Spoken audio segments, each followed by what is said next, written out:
Shalom, queridos, Deus abençoe a vida de vocês. Estou gravando aqui, mas estou com um olho no padre e outro na missa. O computador está aqui já do lado aqui, né, para qualquer eventualidade de trabalho que possa ocorrer, mas acredito que a gente vai conseguir gravar com determinada tranquilidade, tá? Efésios capítulo 6, né, ele vai começar tratando a respeito dos filhos e dos pais, né? O tratamento que tem que haver, tá? Ele começa falando dos filhos, né? Devem obedecer seus pais, honrar pai e mãe é o primeiro mandamento, que tem promessa, né? Para que a gente possa viver bem na terra. Mas eu foco aqui a partir do versículo 4. Pais, não irritem seus filhos, nem façam dele pessoas ressentidas. O que é ser ressentido? É ficar amargurado com aquele sentimento, sabe, ruim dentro de si, remoendo algo por conta daquilo que o pai falou, daquilo que o pai fez, daquilo que o pai agiu e que muitas vezes é visto como injusto, tá? O filho precisa ter uma ideia do que é justiça. Seu filho precisa ter uma ideia do que é justiça, né? E aí o versículo 4 fundamenta bem. Em vez disso, eduquem-nos com um tipo de disciplina e instrução provenientes do Senhor.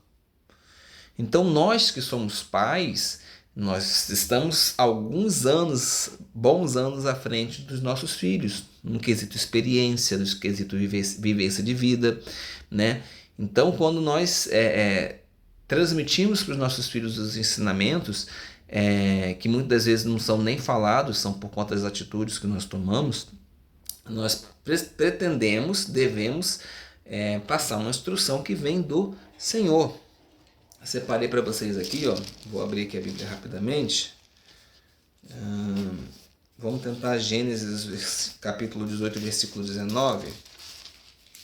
Diz assim, ó. Eu vou ler o 16, tá? Vai estar escrito assim, ó.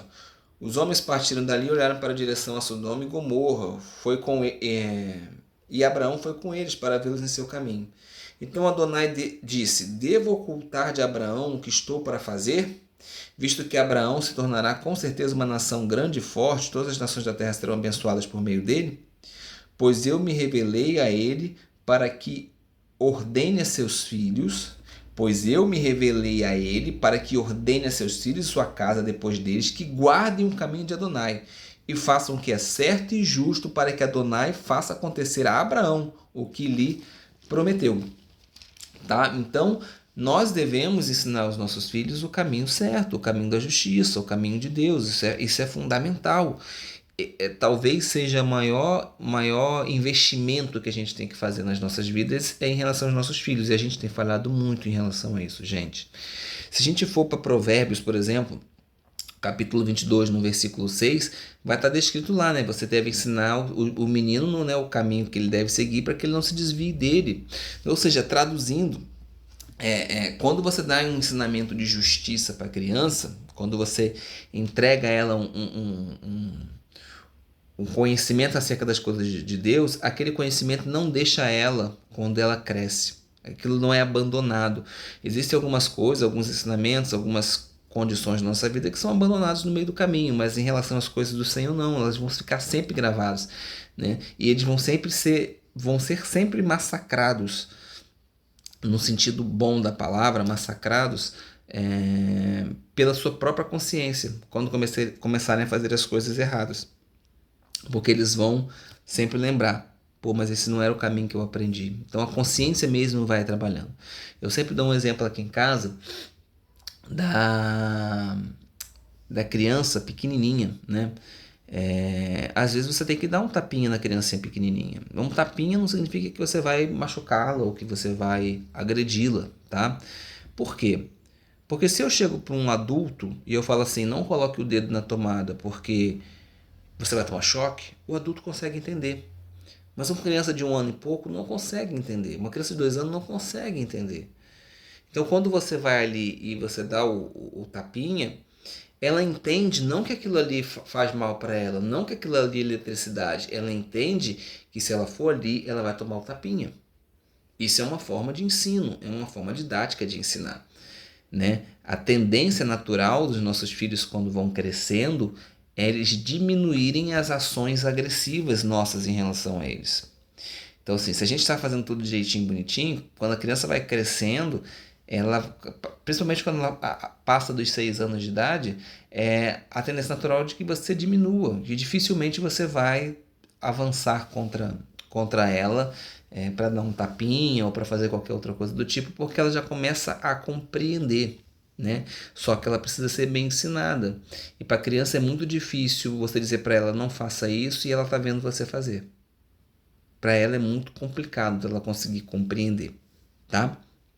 Bom, vai falar aqui também sobre senhores e escravos, né? Que nós aí a gente pode trazer para o mundo de hoje. Claro que nessa época havia escravidão mesmo, tá? Era uma escravidão diferente um pouco do que a gente está acostumado a ver na escola, né? Dos negros. Aqui trata-se de uma Gente, deixa eu só ligar aqui a bateria do meu computador, porque eu acabei de ver que ele está só com 5%. Ela vai arrear já já. Só um segundinho, não me demora, prometo.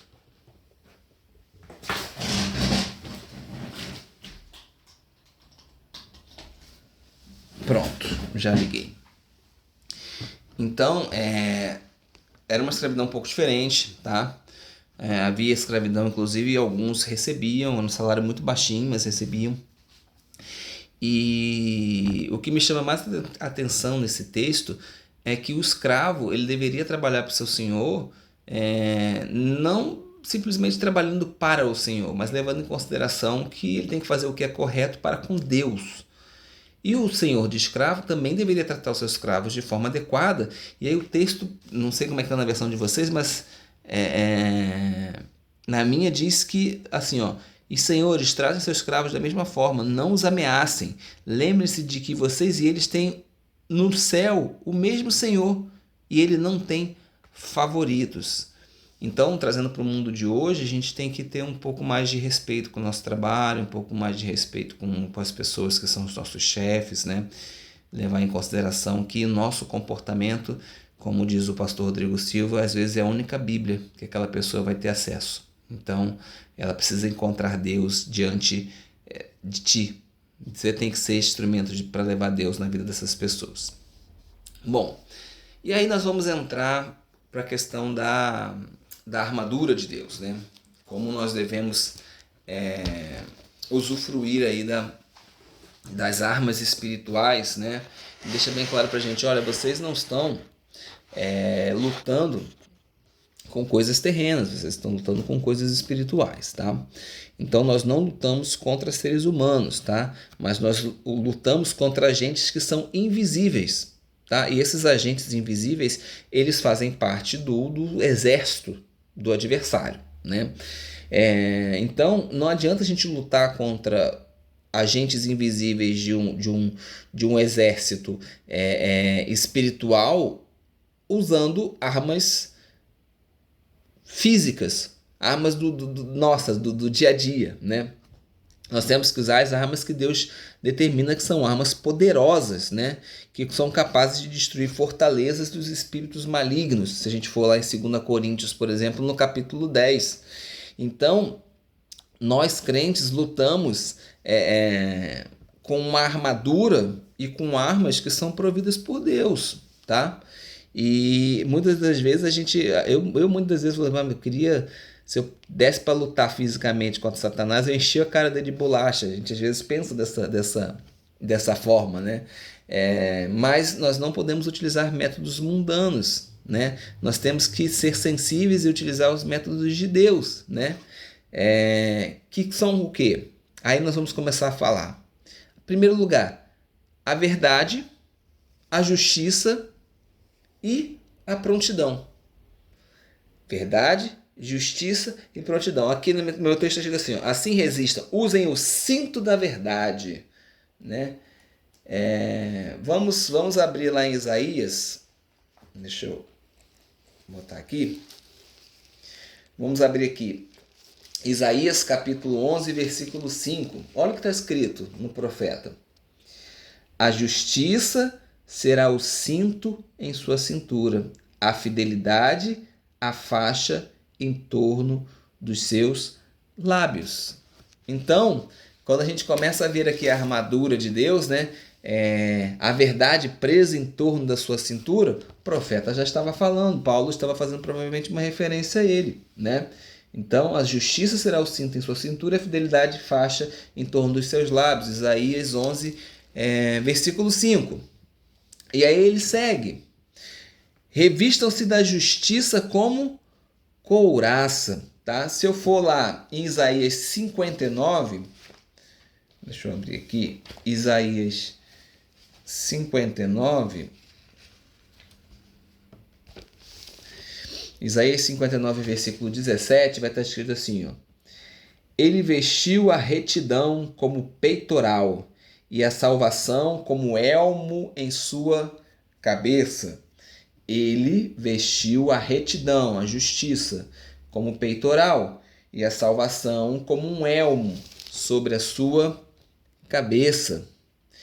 Usem, então vamos lá, usem o cinto da verdade preso em torno da cintura, revistam-se da justiça como couraça e usem nos pés a prontidão procedente das boas novas de paz. Isaías também fala a respeito disso. Vamos ler. Nós vamos ler Isaías, capítulo 52, versículo 7. Diz assim: Quão belo nas montanhas são os pés dos que trazem boas novas, que anunciam paz, trazendo boas notícias a respeito das coisas boas, proclamando salvação e dizendo a Sião: seu Deus é rei.